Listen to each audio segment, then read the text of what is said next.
Hello and welcome back to another episode of Critical Reactions with your host Bryan. We're going to continue on with this week's theme of unusual post-rock, looking at stuff in the post-rock genre that just does something a little different than most bands do with the style. Today we're going to be looking at an Audiotree live session from a group called And So I Watch You From Afar. It is two songs that I guess work together well, called Eunoia and Big Things Do Remarkable. It's only 5.5 minutes altogether though, so let's dive into this and see what's going on.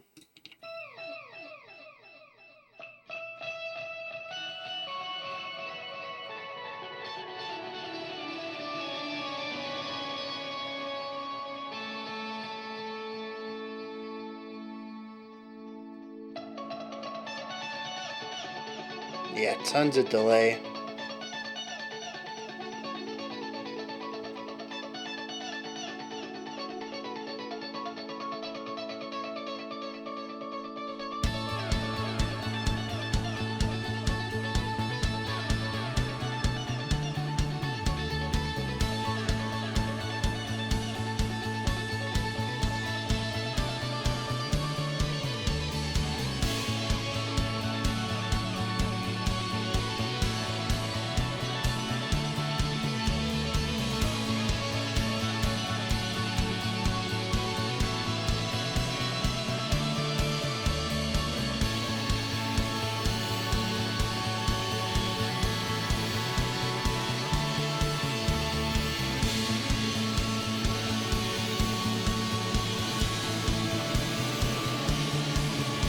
It's interesting, I think there's a delay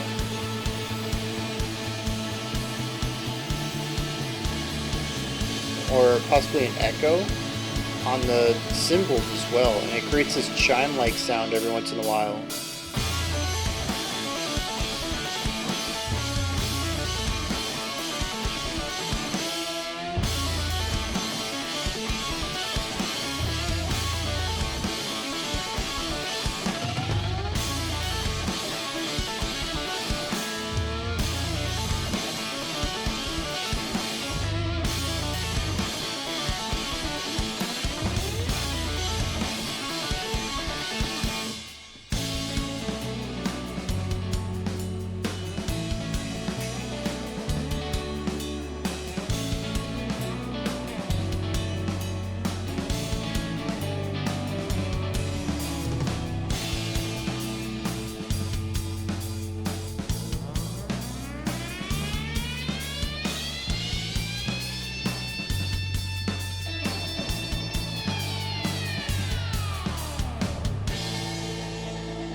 I was not expecting lyrics at all.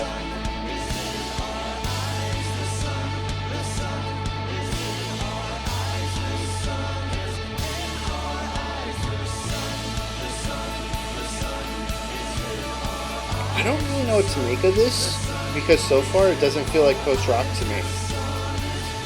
And so I have thoughts about the song in a vacuum, but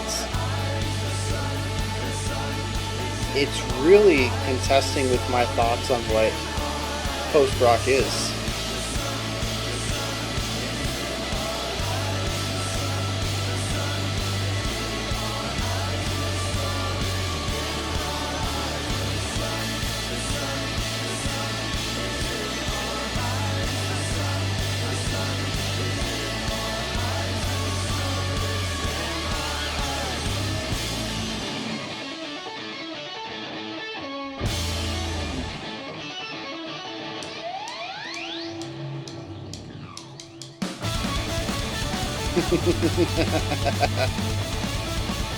Yeah, nice, fun, funky ending to this.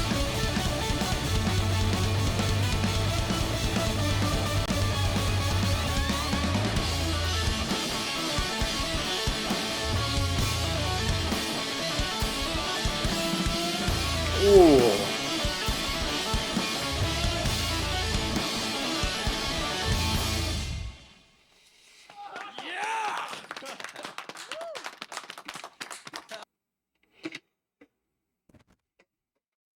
So, what is the song? We got a couple of pretty straightforward riffs that make up the meat of the track.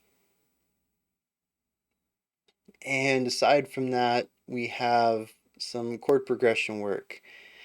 The bass is predominantly playing pedal tones, quarter notes, interesting, frequently. And actually moving away from that at times as well, and like the halftime feels to only hit on beat one of a bar. Beat one of every other bar, even at times. Just lots of space there. Um, and so, in a lot of ways, this song to me is it's a very riff heavy, guitar oriented instrumental track for the most part. Until we get to the end when we bring in the repeated vocal bit.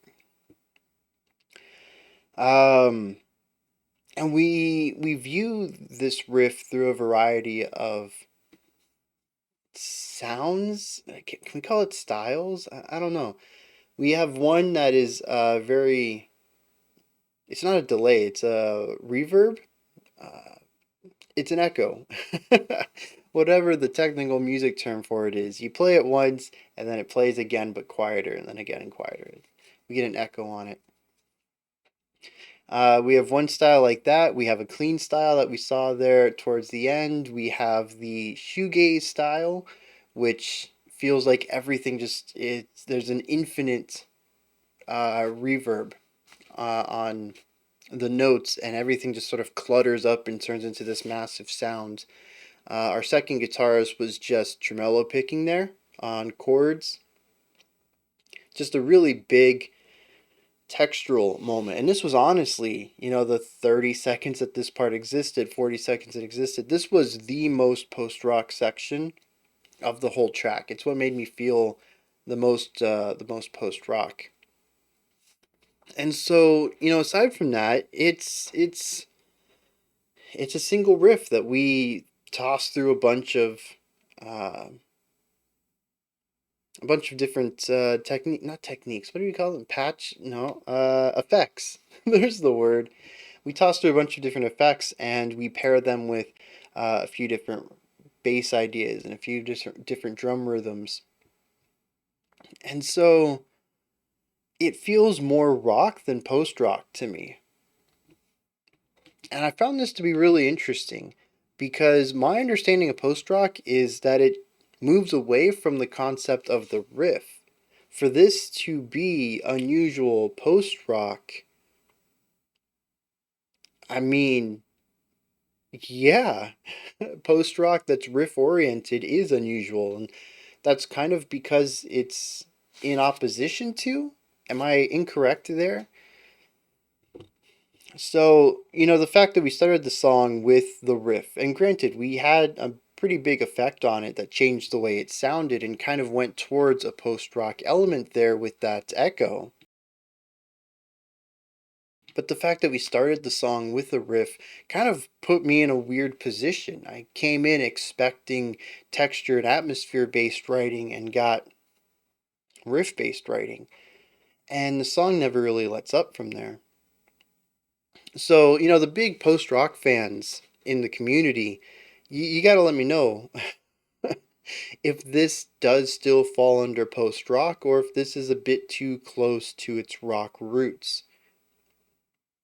Because for me, it has a moment of going to that post rock section, and doing the atmospheric stuff with the tremolo picking and tons of effects. But a majority of this is riff and melody based, and to me, that just doesn't feel very post. Um, Now, going back to the track though, and what it does do, I love the way that the two guitars play off of each other. Occasionally, they'll play the same thing. Sometimes they'll play the same thing with different effects, and other times we'll get a lead and a rhythm style thing going on there. And as far as when we're getting what, I didn't really find a pattern to that. It's just when a section came up and metamorphosized into a different version of itself, sometimes we got some change going on between the guitars.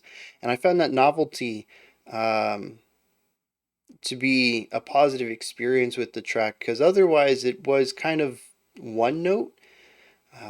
And sometimes I would enjoy how we were creating variety based off of this riff.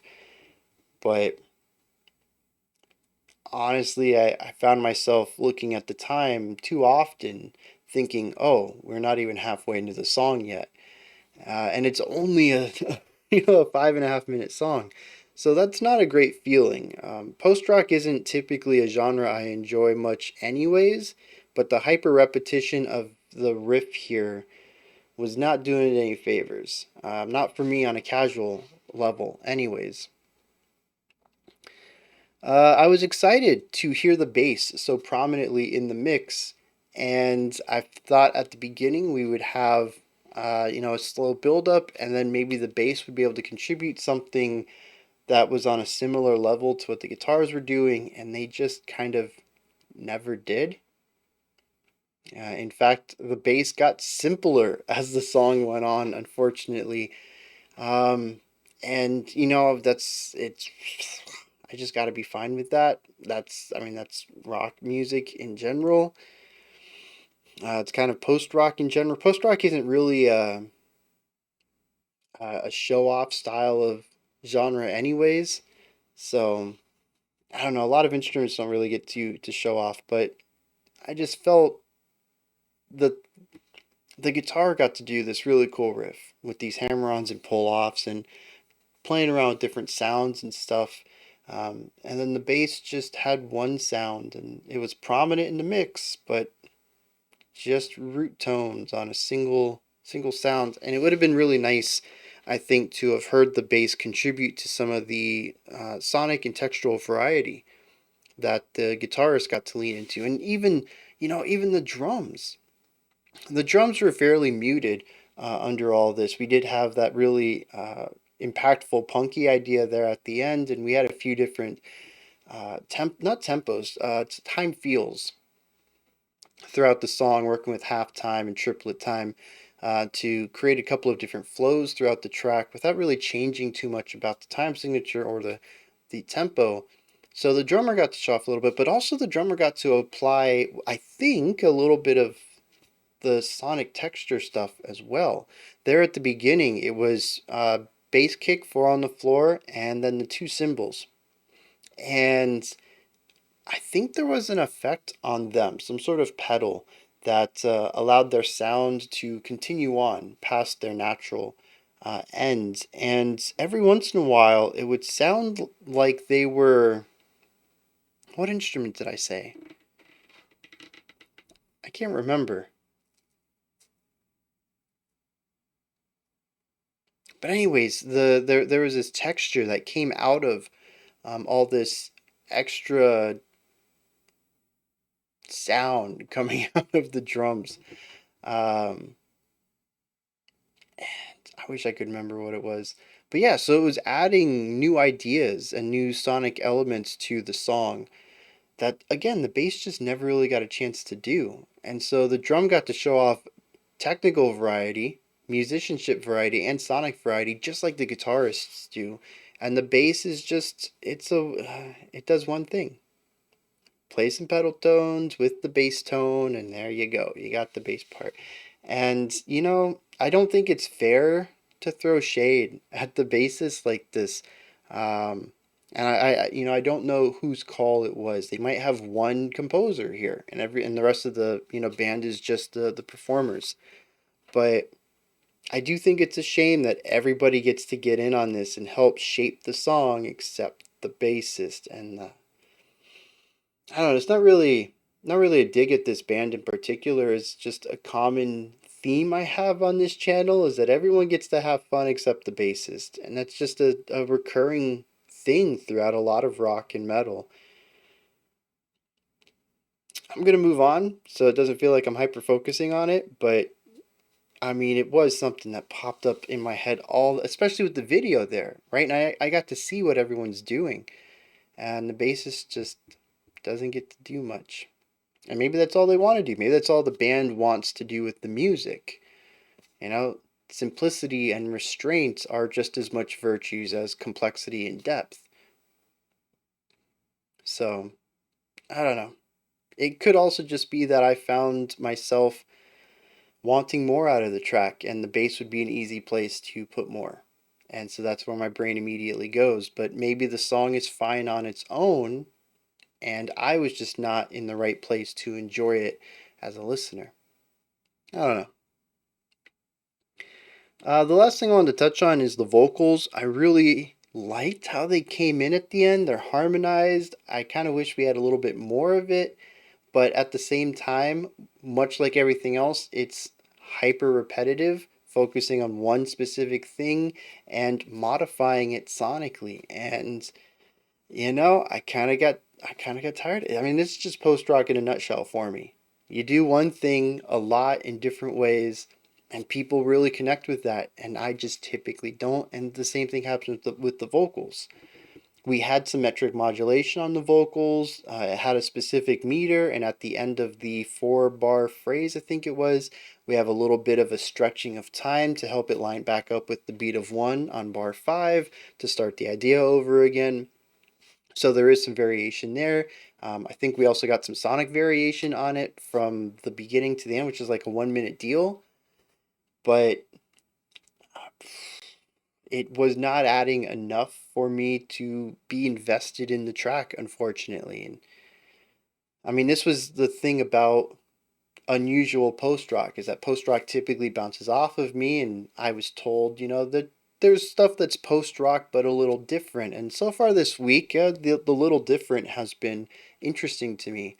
And the little different here just it doesn't change it enough to make it casually interesting for me. And again, that's not a dig at the band or the song. That is entirely me and my biases and what I typically enjoy in music. And now that I'm saying it, I think it's possible too that my casual listening side and my um, I don't want to say a lack of enjoyment, but the fatigue I have of this idea after about the minute and a half, 2 minute mark, um, definitely bled over into the critical side, and I found it more difficult to analyze because I wasn't enjoying the music as much.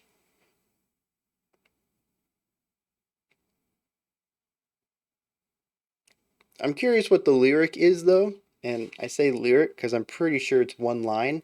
I'm gonna go look at that up real quick, and then we'll wrap this video up. Yeah, and it's just the sun is in our eyes. I I have no way of tying this into the song as a whole. I don't really see anything that lines up here. It just seems like a repeated line over music. And again, that's not a bad thing. A lot of music that everyone listens to, a lot of music that's made, a lot of music that I listen to, doesn't really have thematic cohesion between the lyrics and music, especially when you look at mainstream. They're often treated as separate things. Your lyricist will write something, your band will write something, and then they'll just smash them together. So it's not a bad thing that they don't have anything that I can see to tie them together, but it's just one more element here that it just I must be missing something. That must be it. Maybe everything would click on a second or third or fourth listen, but um yeah, I get nothing out of this one. It's kind of strange. Those are my thoughts on And So I Watch You From Afar, Eunoia, and Big Things Do Remarkable. Let me know what you thought of these tracks. Down in the comments, post your thoughts, your opinions, your perspective. If you have anything you want to correct me on, or tell me, a completely different reading you have of it, let me know. Above the comment section is a description box, and in there is a link for Linktree. Takes you to this menu right here. You can find my music, ways to support the channel, a link to the Discord server, and so much more. Above that, if you could, like, subscribe, and ring the bell, I greatly appreciate all three of those. All right, we have a special selection coming up next. Otherwise, I'll be back tomorrow, 5 p.m. Eastern Standard Time, 9 p.m. UTC as usual. We'll continue on with this week's theme of unusual post-rock and check out another special selection. Until next time, remember to be critical, not cynical, of the music you listen to, and have a fantastic morning, afternoon, or evening whenever you choose to watch my videos.